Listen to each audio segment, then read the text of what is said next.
Gikumpirma nga wala namatay human sa sinumbagay ang usa ka CAFGU sa Calinan, Davao City kundili sa asphyxia.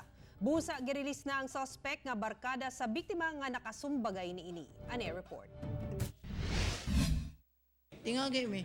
Pagkaugma nagipauli na baya mi ni kuan ito. Sumbagay ra, pero play kayo eh. So, totoo ka nga sa Sumbagay yung namatay? Di po to eh.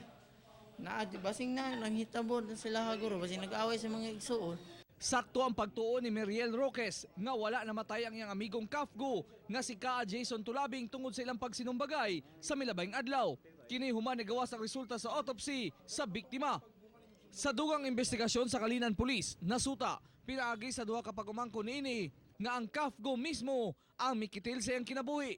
Nag-confirm yung dalawang bata, 9 years old at saka 7 years old, na nakita talaga nila yung tito nila na nag-suicide.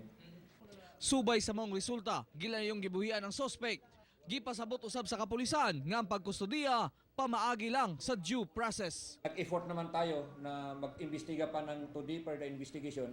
That's why na hindi sila na-inquest. Kaya kung hindi kami nag-imbestiga, malamang pasok sila sa ano. O ang laki ng kaya mas mabigat yung kaso sana, murder sana yun.